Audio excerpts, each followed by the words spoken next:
What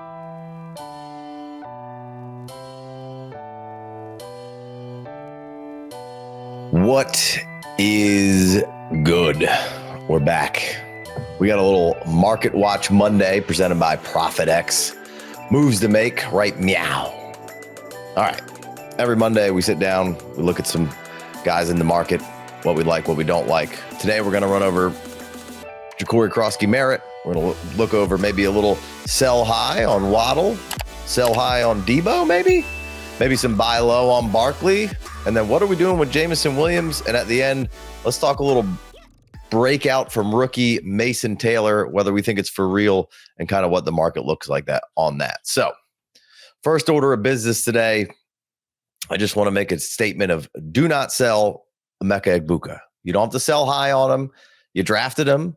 He's playing really well. He looks awesome. This is the whole reason that you do it and you draft him. Now, unless you're selling for an absolute haul, your rookie is performing really well, and there's no real reason you want to go and get out from under it unless you are a bottom barrel team with no hope, and this could restart a rebuild in the right direction because you're so depleted of assets, you can't do anything else in a rebuild until multiple years. Now, you could also trade him for a really, really high-end asset if that's the route that you want to go to make you feel a little safer, but Emeka Egbuka is already climbing the ranks. Everything about him, everything you want is set up for future. His quarterback's there for a while. It doesn't look like the OC leaving necessarily was a huge problem. They look really good. They've been playing with a depleted offensive line through parts of the season. And then moving forward, we saw him with and without Mike Evans, no problem either way. So everything you want is in front of you. There's really no indicator that's like, when this happens, then we have to worry about Egbuka. I don't think we need to worry about Egbuka. He looks like he's already a rock solid dynasty asset and climbing up into like tier 2 of wide receivers rather quickly here. So don't go selling high on Emeka Egbuka. That's just the first order of business here. So let's get into. This was the week of Bill. So let's kind of start there, right? We have Jacory Croskey-Merritt is, of course, Bill. Week 1, he had a nice start to things, but it didn't seem like the Commanders wanted to unleash the beast just yet, and maybe game scripts might have something to do with that. But Croskey-Merritt has looked like the most explosive, best option in this backfield. And moving forward, I just don't really know how much they can debate that. We talked with Joseph Stats every Tuesday. We do that show, and he does Hey Coach, I'm open, where kind of going back and looking at the film, and these guys pop with some analytics and whatnot. But the idea is going back and saying, hey, these guys were open. I don't know how you can go back on the film and say Croskey-Merritt doesn't look like your best player. Let's use him some more. And when you got Jaden Daniel back in there, you have one of the best rushing attacks in the league. Added the weathered vet like Debo here, and you're looking around saying, is this San Francisco East for kind of what the running game can look like over there in Washington? And I think Croskey-Merritt is going to become more and more of that. And like I said, some of this may be game script dependent, but I just feel like as you're going on, and he's a rookie, he's learning, he's figuring things out, but like you got to keep this horse kind of on the field here. We had 10 attempts week 1 for 82 yards, and then only 4 attempts, 8 attempts, 7 attempts. But in this last game where they were leading a lot and the script was good for the benefit of the running back here, but Croskey-Merritt out-touched everybody else, had 14 touches, ran for 111 yards, had 2 TDs, and then had another 2 targets and 2 receptions. So looking like the week of Bill really has been upon us, and I don't think we're going to go backwards here. So as we do every Monday, let's kind of look at where on Dynasty Daddy Croskey-Merritt kind of ranks and talk about what we like and what we don't like here. So kind of coming in right off the rip here, we have Croskey-Merritt for a 2 and a 3, 27, 28, 2 quarterback, full PPR, half point PPR, or a half point tight end premium rather. I'll take the Croskey-Merritt side on that one. Croskey-Merritt for a first. It's starting to get in territory where I don't know exactly how comfortable I am with that. I think at this point, I would still probably lean towards the first. The analytics and the numbers guy and our guy, Quality Stats, would probably remind you where this guy was drafted. I don't necessarily subscribe to that too much. I think if he's a good player, he's a good player. And good teams are going to use their good players. But a first-round draft pick at this point, I may lean to the Croskey-Merritt side now. In 2 or 3 weeks, may be the complete wrong decision. But right now, I'm looking at if I could do that, I might swap out Croskey-Merritt for a first. Ladd McConkey, I would love to buy low on Ladd. We talked about him last week for Croskey-Merritt. That's 1 quarterback, half-point PPR. some other options. Here's another first rounder for Croskey-Merritt. Ooh, Croskey-Merritt and a first for Trey McBride and full point PPR, so no premium.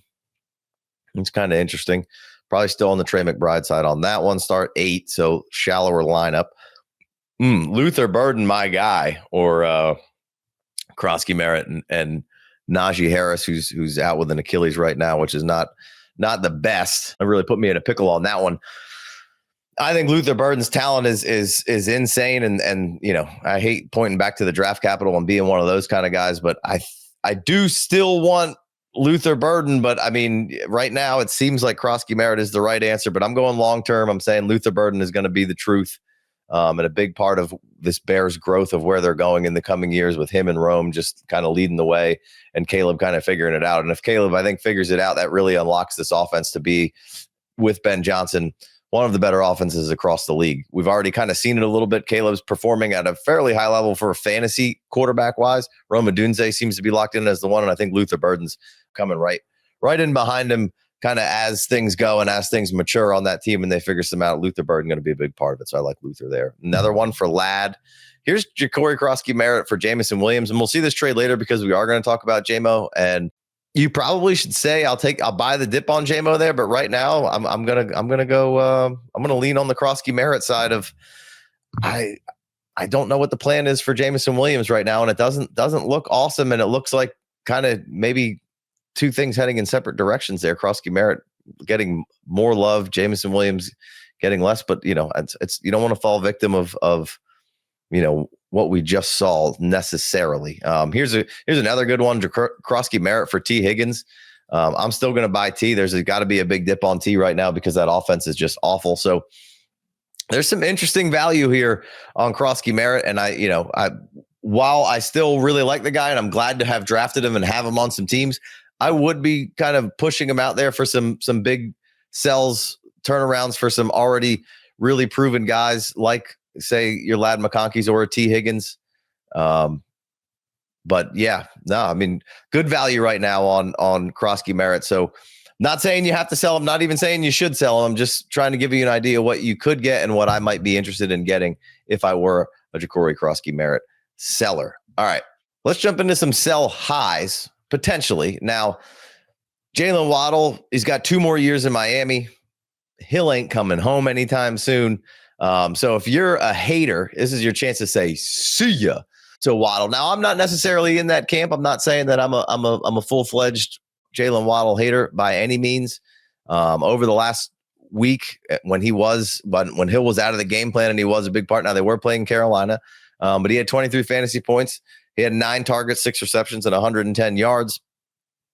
Previous to that, it wasn't awful. You had a 7-point game, and then you had a 17 and a 14.9 versus Buffalo. And then you had another 7 versus the Jets when in the game that Tyree got injured in. You saw a really, really good game from Waddle here. So this could be your chance to exit stage left and sell kind of high on Waddle, and just, with the idea of, hey, if you're interested and you need a wide receiver, come get Waddle. You just saw what he did first game sans Tyreek Hill, right? So let's go check out what's available for Jaylen Waddle here. There's a first-round pick. If you want to get out of your Jaylen Waddle, that's what you paid for him a few years ago. Here's Jaylen Waddle or Kyren Williams, 2-point or half-point tight end premium, full-point PPR, two quarterbacks. Here's another first. So very, very trendy. Like there, I'm on the screen right now. It's loaded up with just firsts for Jaylen Waddle. What's good? You know the phrase, the house always wins. Well, not anymore with our new sponsor, ProphetX. ProphetX is America's #1 sports prediction market. It's a peer-to-peer sports prediction market where users play against each other instead of a sports book versus the house. You almost always get the best price on any spread, money line, total, and player prop since you're playing against people rather than a book. Looks and feels just like a sports book, just with way better odds. So what are you waiting for? Go download the app and get to work. Use promo code FFD to claim up to $200 in profit cash on all plays the first 30 days on site. Terms and conditions apply. So we got the Monday scaries here. We don't exactly know what we're going to be looking at next week. More and more stuff gets more and more fun on ProphetX as the week goes by. So you got to keep checking back. One thing that stood out to me here, we're going to look at the Chargers bouncing back and beating the Miami Dolphins in Miami. They're -5 right now. So I like some action on the Chargers, maybe getting a little bit of mojo back coming in there and trying to beat up on the lonely Dolphins right now. So Monday, we're looking at Chargers -5 on ProphetX. Check it out. When you're talking about sell high, that could be multiple reasons, but it's usually like, hey, I'm probably in a little bit more of a rebuild situation. If I'm a really good team and I have depth, maybe I sell Jaylen Waddle. But if I'm rebuilding, I could understand taking the first for Jaylen Waddle here at this point. I don't think Tyreek Hill is ever going to be back on this team, taking anything from Tyreek Hill, or taking anything from Jaylen Waddle, but we don't know what the plight of Miami is. It seems like everybody's going, and we're not really sure exactly what this is going to look like in a year and what the idea of the Miami Dolphins will be kind of offensively in a year. Right now, I don't mind Jaylen Waddle for the rest of the year. If I had a really good team and I thought it was going to be 10, 11, or 12, I may say, hey, I'll go buy Jaylen Waddle to help me run to a championship right now. But that's kind of what this is, right? It's always, anybody could make a case of saying, well, that's dumb, don't do that. But it just depends on what position you're in. And that's really the kind of the whole plight of Dynasty, right? It just depends on kind of your particular situation and your particular league, right? So here's Jaylen Waddle for Travis Etienne. Here's another first round pick. Here's Woody Marks and Jaylen Waddle for DK Metcalf. I'd probably just hang on to the Waddle and Woodside on there. And I like DK Metcalf, fought for him all season long. This might be one more for like a rebuilder here. You got Jaylen Waddle and Colston Loveland, 2 quarterback, half-point tight end premium. Colston Loveland's got the draft capital. We're not really seeing anything out of him right now. He's been a little banged up, was a little banged up in camp. You can look at that either way and say, hey, I'm getting out of Colston Loveland. I'll grab Waddle and know I can get some points right now because he's sitting around on my bench. Or if I'm kind of rebuilding and trying to get an asset that could really mature into something even better than Waddle and half-point tight end premium, you go with a Colston Loveland. So there's some options on what to do with Jaylen Waddle. I'm not particularly saying that I want to sell high. I think Jaylen Waddle's a really good player. I think Miami's been, a little bit of a bummer over the last few years. We've seen Waddle have really good wide receiver 1 seasons. We've been chasing that for a while. We've been saying it's there. We're going to get some opportunity. And we saw in one game that it can be there, and he can be a very startable player. So I'm actually pretty excited to be able to put Waddle in my lineup with a lot of confidence for seemingly the rest of the season. Tua played pretty well this last game. I don't think Miami's going to win a whole lot of games, but if they've had some fight in them the last few games. So that's at least nice to see here for the coming weeks for your Miami Dolphins players here. And just Tua playing good and with some confidence, always a bonus. Another sell high potentially here is Deebo Samuel, somebody who coming into the season was kind of thrown away by a lot of people, even including myself. Wasn't all that interested in Deebo in Dynasty. Anytime a Deebo offer would come through, I'd kind of thwart it away. Like, man, I just don't want any part of that. But he has been excellent through the first part of this season. Obviously, they've missed Terry McLaurin a little bit through the first couple of games, but 22.6 fantasy points, 17.4 fantasy points, a down week with 4.9 against Vegas, but then bounce back with 20.1 and 23.6. This is according to fantasy data. But yeah, seeing a lot of targets. Obviously, we're not seeing some crazy air yards or ADOT or anything of those, the things that everybody loves to see, but that's not Deebo's game. It's never really been Deebo's game.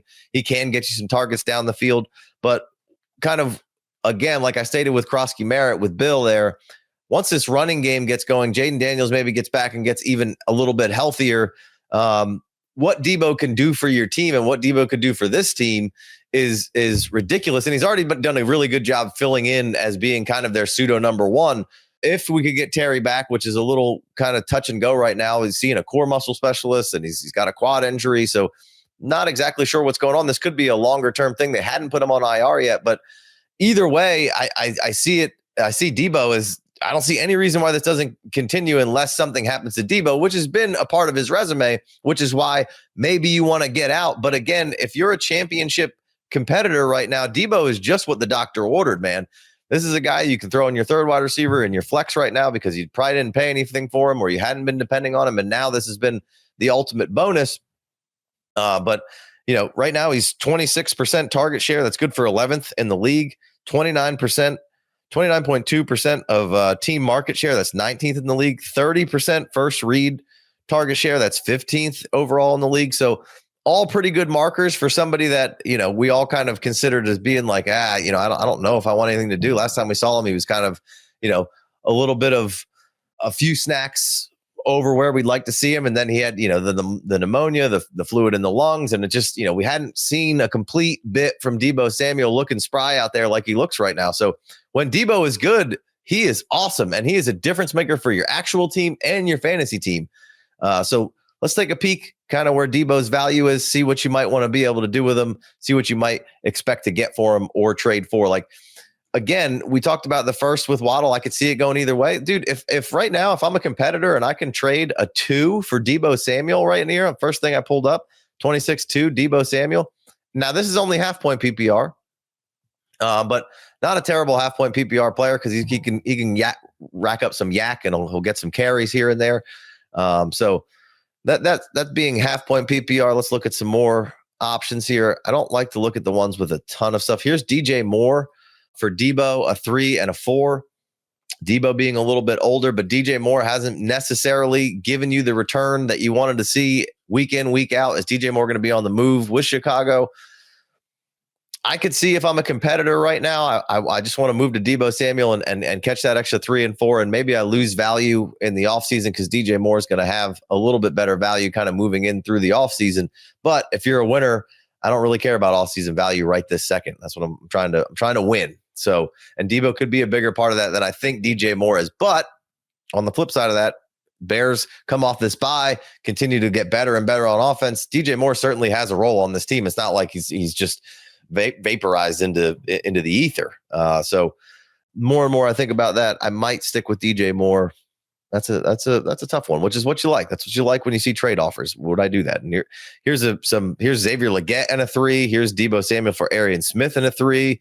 Here's Cedric Tillman for Deebo Samuel. Now, if I'm a rebuilder and I got no use for Deebo Samuel and that's the best I could do, maybe I take Cedric Tillman in that regard. I think Cedric Tillman could be a 1. I had a terrible trade that I did with Cedric Tillman last year because I thought he was emerging as the 1. I still have a lot of faith in him. He's just been a little banged up. Here's another one with Deebo for a 2, another one with Deebo for a 2. So lots of another one with Deebo for a 2, Romeo Doubs and a 3 for Deebo. So here's Jacoby Myers and a 2 for Deebo Samuel. I like the Jacoby Myers side in that one. Obviously the Raiders haven't quite gotten it going and Geno hasn't been great, but I like that one on the Jacoby side. So Deebo, a 2, a 1, and a 1 for CeeDee Lamb. Give me the CeeDee Lamb side for a more elite asset. Quinn Ewers and a 2 for Deebo Samuel. Again, if I'm a winner, I want to take those sides. So there's a potential to sell high.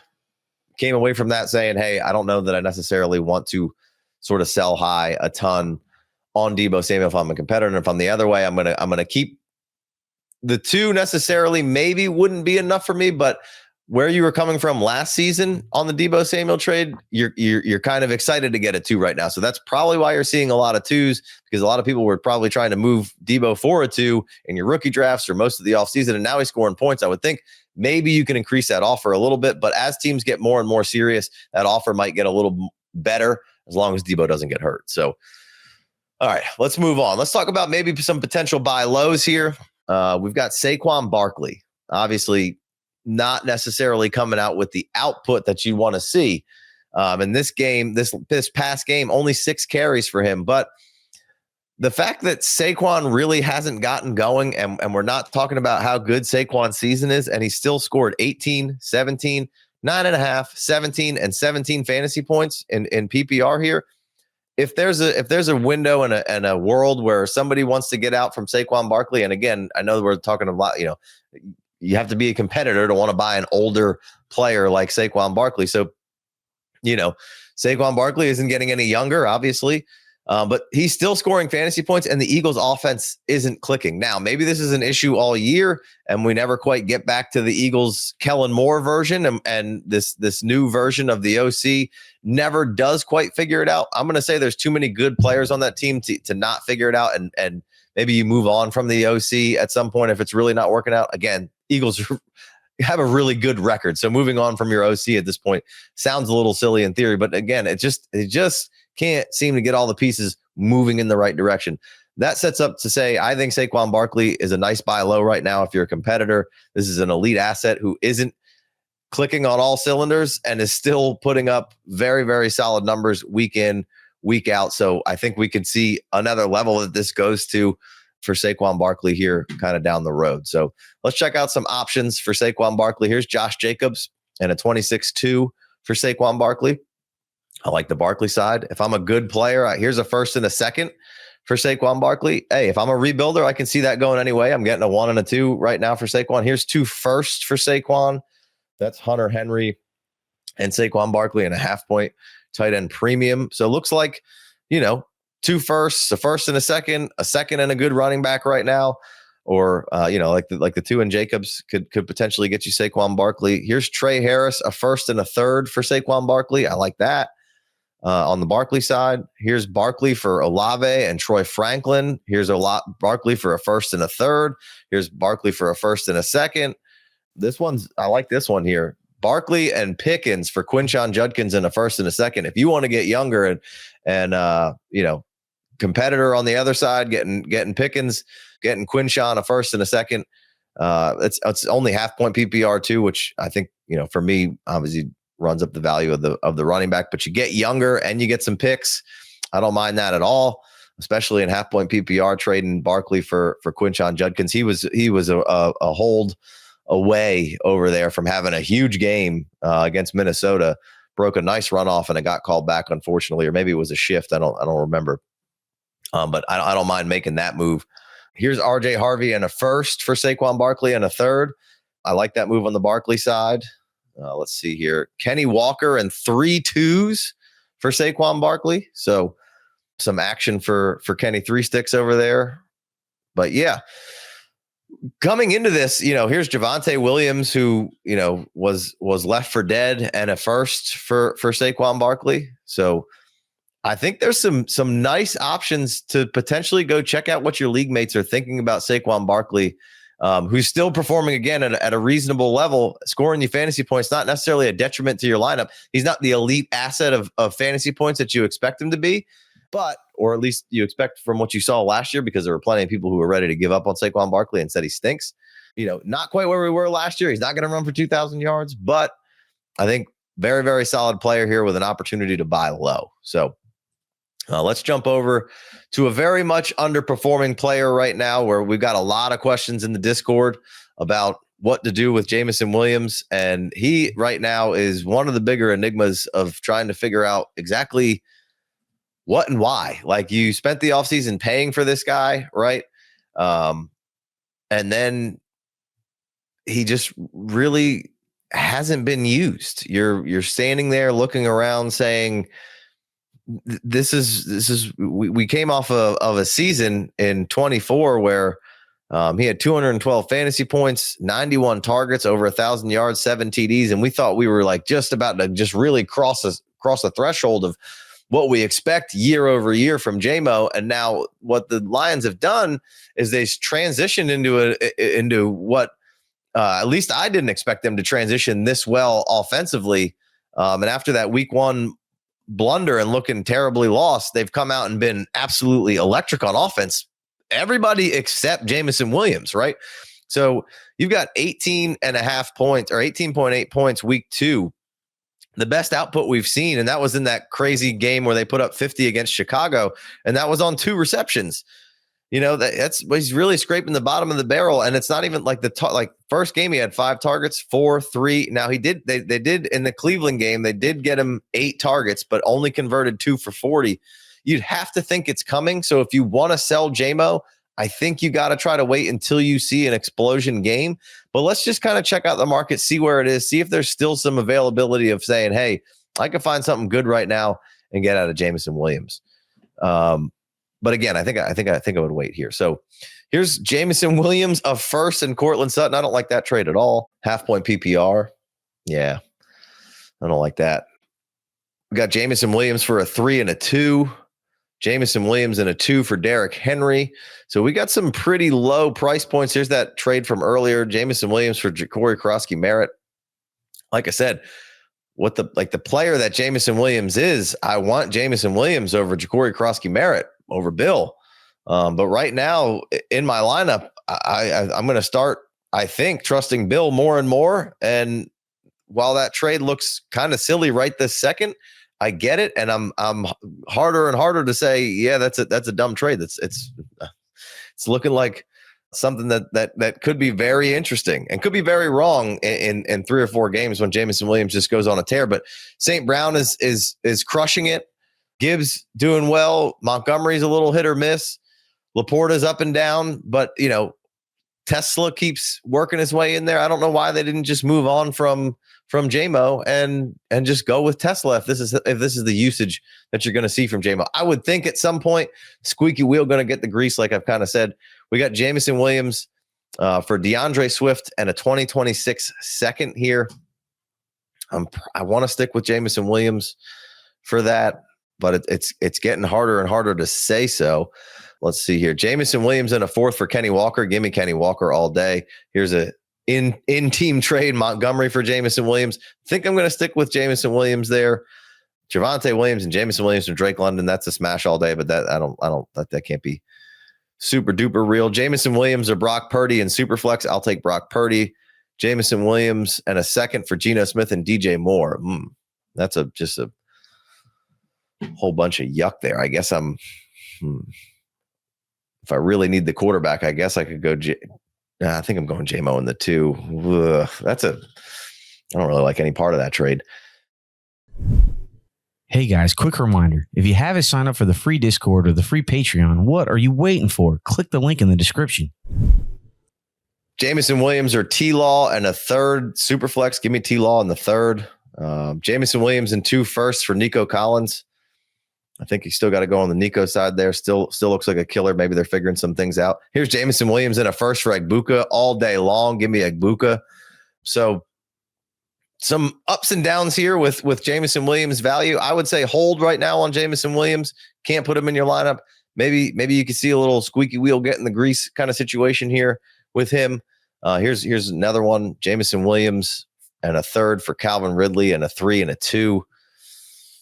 I think I'm still sticking with Jameson. Got to stick with Jameson Williams on that side of things. So still some okay value out there for Jameson Williams, kind of up and down and all around. But we got a couple more weeks here before we can really start counting Jameson Williams out. And I think we shouldn't get too aggressive with trying to move him. But some of those offers, if I could get out from under him on some of those that we just went through, I might do so and just say, all right, hey, we're good. And I was a big guy who caped for Jameson Williams of saying, hey, let my man get his feet wet. Let him get, out from under the injury, out from under the suspension, all things pointing in the right directions. And then the Lions reward him. And then we're rewarded as fantasy owners with what right now? And it's not too exciting, right? We can't be loving it. So, all right. We got the last player on here. We got the American Hi-Fi flavor of the week. I'm sure you guys probably don't remember that song. It was when I was a yee lad in high school, I believe. Maybe we get a little soundbite in here. I don't know. See what the editors think. So Mason Taylor got some love last week as a Prince of P-Whopper, which if you aren't locked into the show that me and more importantly, Joey Stats is doing on Tuesday. What are you even doing? You need to be locked into that thing. It's been fantastic bits of information on a bunch of receivers, but we chatted about him last week and had another solid outing from Mason Taylor. They were digging out of a hole, but I really don't see the Jets being some defensive force and every game plan going exactly as planned. So they absolutely need another option. And Taylor seems to be scratching that itch the last 2 weeks. In other words, like what the Jets want to do is play defense and run the ball and kind of ball control, but that's not how it's going to go every week because I just don't think they have the personnel. They can't get over that hump. So they might be digging out of holes on certain weeks. And they need another passing option. And again, Mason Taylor just seems to be the guy emerging right this minute. The P-Whopper kind of backs it up. Joey Stats has backed some of that up with some rookie love from last week. Right now, Mason Taylor is 1st on the team in weeks 4 and 5 in target percentage with 26%, and Garrett Wilson at 24. He has 18 targets in that time. 2nd in first read targets with target share with 27.8%, and Wilson is at 41. Ooh, gee, mama. That's a crazy number.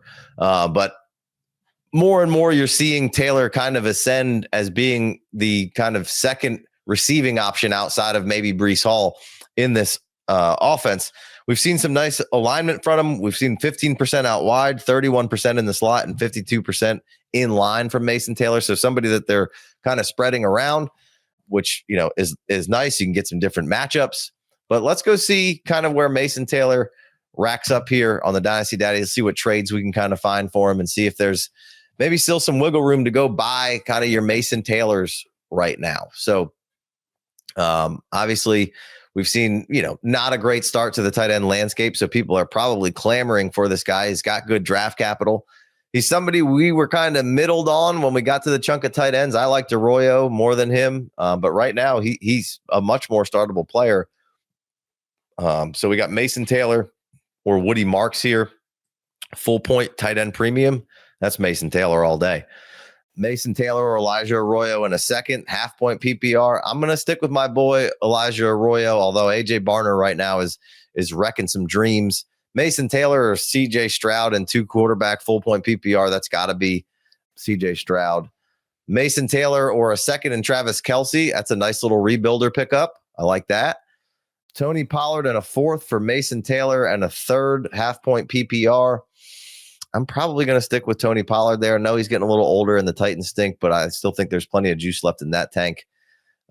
Mason Taylor for a second and a fourth and half point tight end premium. So really probably only an extra fourth of what a lot of people paid for him at that point. So I don't mind that. Mason Taylor for 2 twos and full point PPR. I don't stress the tight end position that hard in PPR. I think I'd rather have the 2 and just full point PPR. I think I'd rather have the 2 twos. Let's see here. Mason Taylor or 2 firsts and Trey McBride and full point tight end premium. I'm going to go the Trey McBride side. One of the best assets you can own. Obviously a little down this year per se, but I think Trey McBride is the best receiving tight end in the game. Let's see. Mason Taylor for a second. That's full point PPR. I'd be willing to kind of teeter on the edge of that one for sure. That's no premium, right? Here's Mason Taylor and Malik Washington are for Khalil Shakir and half point tight end premium. That's getting closer and closer. I Shakir's my guy. I like Shakir a lot. I don't know if I've seen enough of Mason Taylor to pull the trigger on that quite yet, but if we have another week or two of it, you're probably not going to get that deal anymore. So I kind of get it. Jaylen Warren, nice little surprise on your roster, or Mason Taylor full point PPR. I don't think Warren's going to be long for necessarily, kind of rebuilding, retooling. I'll take the Mason Taylor and you're getting rid of your Jaylen Warren. But if I'm a competitor, I could see wanting Jaylen Warren in full point PPR for the rest of the season. Although Kenneth Gainwell just put up a nice performance pre-bye for them. So Mason Taylor and that's a bad trade. Mason Taylor and another 2 and a 4. So I think right now you're able to go get Mason Taylor and kind of what you paid for him a little plus, and I'd be willing to do that, especially tight end premium. Anything with a 0.5 attached to the premium or a full point premium, I'd be willing to go figure out how to get Mason Taylor on the squad. Here's another one, 26 third and a 27 first for RJ Harvey and Mason Taylor. Now, I still have some belief in Harvey, so that's kind of what you probably paid for him, and you're getting Taylor a little cheaper. So I think I'm still okay with making that move. Basically, with Harvey, there's nothing that's told me that my evaluation where I was terribly off, and I don't think that he could be a mainstay in the Peyton offense. J.K. Dobbins came in there and interrupted that, and kind of has been more of a disruptance than I initially thought he would be. I thought there would be a little bit more floor for RJ Harvey, and we haven't quite seen that. So, but I'm still sticking with the evaluation and what can be in that offense, and RJ Harvey becoming more and more the man, potentially moving forward. So, Mason Taylor and RJ Harvey side for me on that particular one. So that's probably going to wrap up our moves to make here in week 5. When we're doing these moves, I've kind of compiled a scrap heap, if you will, for this. And the idea of the scraps is, these are cheaper players I would want in these deals when I'm going out and making these moves and selling players or acquiring players.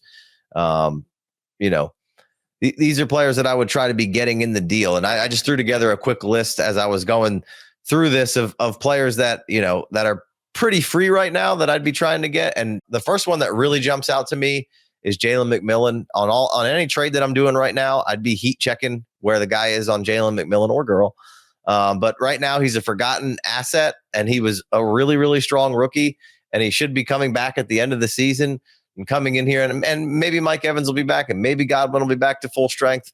Either way, doesn't matter. I feel like he's very forgotten, and coming back into a good situation, and to me has proven that he can play in the NFL. So when I'm making any of these moves to make trades, these are kind of guys that I'd be trying to get thrown in there, right? You got Jalen McMillan always. And then, just a quick list of some free guys with some ideas of who the throw-ins in these deals. These are guys that I'm always trying to get. Just how much do these guys affect the price of what I'm trying to get here? Guys like Whittington, right? We've seen in clips him be good, but he's not the guy. People are concerned, there's not going to be too many people who are going to break up the deal over Whittington. So you put Whittington in there and they add a third to the deal, you don't want to do the deal. But if they put Whittington in there and it really doesn't change the weight of the deal any, that's kind of what I'm saying. So somebody like Whittington or somebody like Coker right now, who's kind of just weaseling him way up the depth chart without even playing, right? He's been on IR, right? We've been seeing Christian McCaffrey's brother, Luke McCaffrey, kind of get some run here. He's kind of the young Padawan over there with Debo and Terry and Ertz, and he's kind of been used as been getting some down the field looks, getting some more run, getting some more burn. We know there's good Levi's there, some good genes, if you will. So nobody cares about Luke McCaffrey right now, but that's the point. You want to get on these guys and stash them away before they get on anybody's radar, right? And that's kind of the point of me ending the episode with this. LaQuint Allen, somebody who nobody cares about right now, but they run a lot of screens. We don't know where ETN's going to be at the end of the year with this Jacksonville Jaguars. Maybe they really like him. He's a great pass catcher, LaQuint Allen. Trevor Etienne, from what we've seen, from him, I like what we're seeing. I don't know if Rico Dowdle will be there for another year after this, but he could be coming in and being the second in command for your Chuba Hubbards, which was nice to see Rico out there doing his thing last week. Kendre Miller, you should be collecting as much Kendre Miller as you possibly can right now and just throwing him in deals. So these are kind of scrap players that I like throwing in there. Jaden Blue hasn't really done anything yet, but on the Cowboys. So again, these are pretty free players. And then some other guys that I like that are going to be more expensive, but I would still be testing the waters when I'm pulling off trades. Guys like Ayomanor, obviously we know how much he can affect a trade right now potentially, but I'd still be heat checking it. Like, is Ayomanor like the difference of me turning my 3 into a 2 in a deal? Somebody like Torrey Horton Jr., how much does he affect a trade? And then Theo Johnson obviously just had the 2 TDs, but I think he's up and coming on an up and coming potential team.